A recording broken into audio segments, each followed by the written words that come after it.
Hi, welcome to the Leadership During Crisis Online Summit series. Thank you for taking your time to watch these episodes.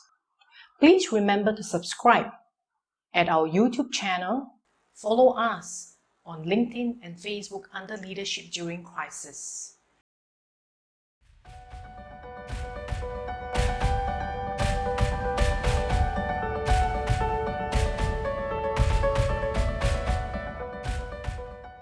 How has COVID-19 crisis impacted your organization?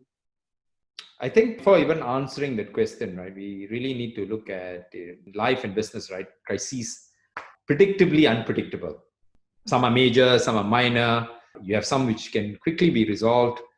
And some like COVID-19, right? We are just waiting for the light at the end of the tunnel, right? And still trying to figure out, okay, what do we do? How do we balance this? In my career, I think I've experienced quite a lot of these major upsets and crises, right? When I first started working, I had the Asian financial crisis in 1997. That's the year that I graduated. Then I had the dot-com bust and all the recessions that came on after that. Then after that, I had to witness SARS outbreak in 2002, the global financial crisis in 2008. My point is, this happens, right? This sort of crisis happens all the time. It's ups, it's downs. It's really about what matters, right? What really matters is not the size or type of the crisis. It's really how we react, and more importantly, how we prepare for it.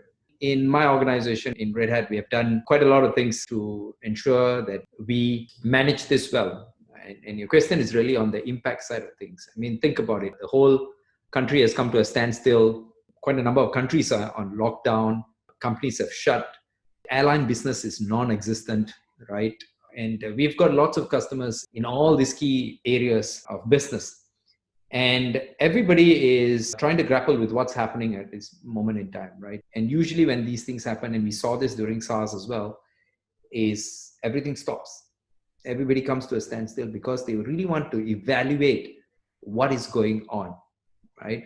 Even though we have done a lot of preparations for the unexpected leadership exits, departures, testing business resilience through BCP and everything else that we can do, these things still have an impact on how we do business, right? The normal reaction is to stop and just look around and try and see what is going on, right? And see how can we approach this.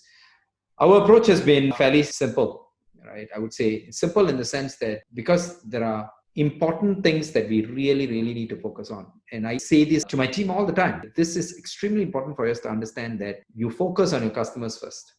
Right? That is number one. And that's very critical for us to think about all the time, right? We need to weather this storm together.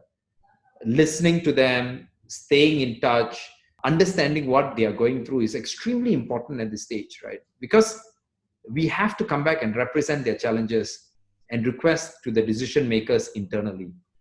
So collectively, we can come up with a mutually beneficial solution.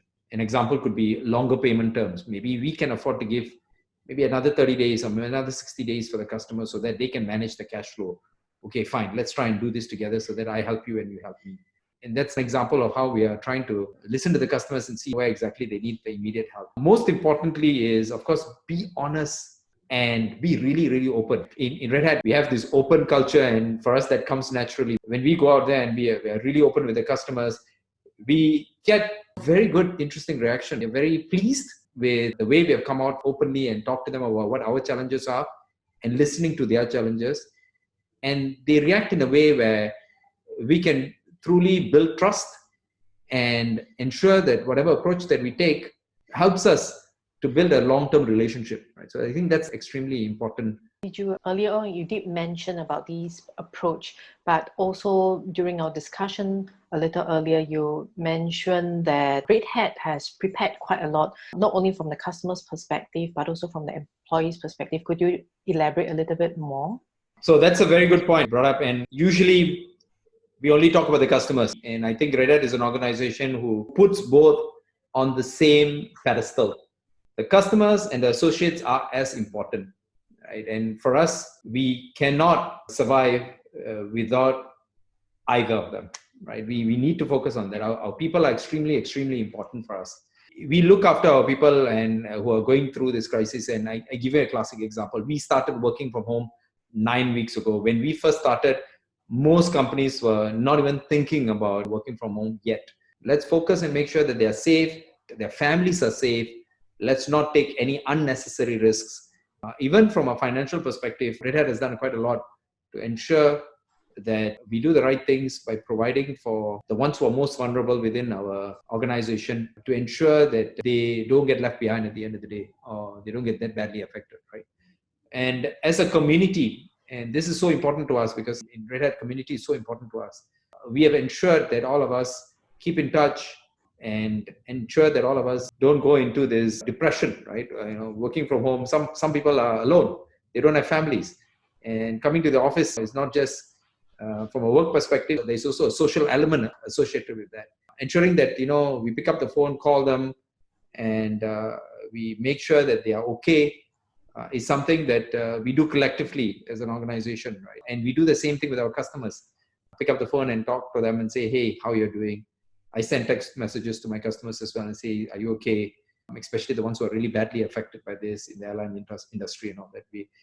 To ensure that they are okay and we are doing the right things for them as well. Then the other thing earlier on we discussed was also how this was a critical and important time to really prepare your organization and your people before the crisis comes to an end.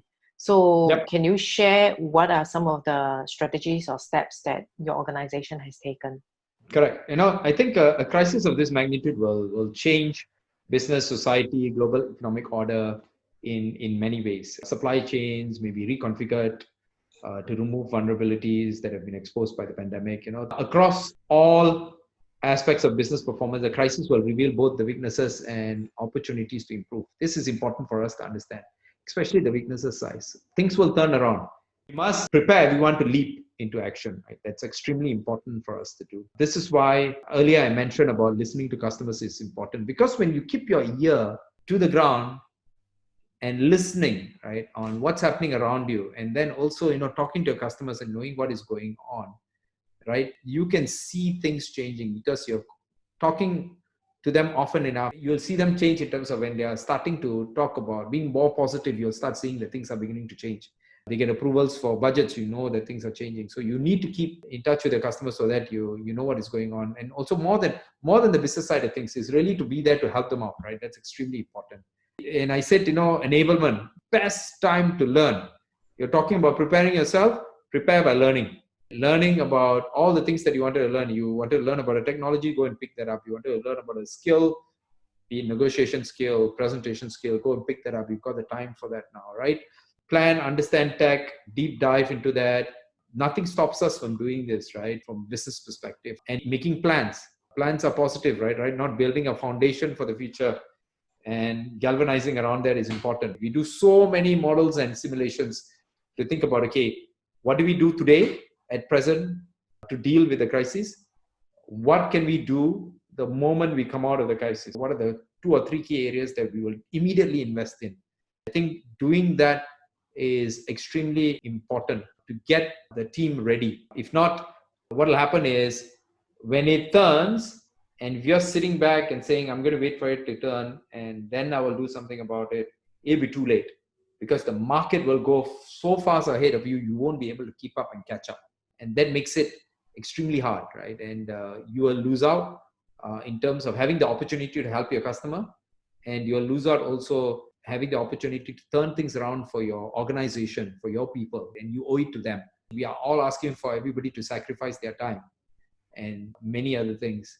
We should not lose sight of when it turns around, what should we do for them as quickly as possible so that they can benefit from the turnaround at the end of the day. So I think staying prepared, getting plans done, getting yourself prepared in terms of enablement, listening and looking out for things that are happening around you is extremely, extremely critical at this juncture for me. I think if you don't do that well and it turns around, you'll really be at the losing end and not being able to react fast enough.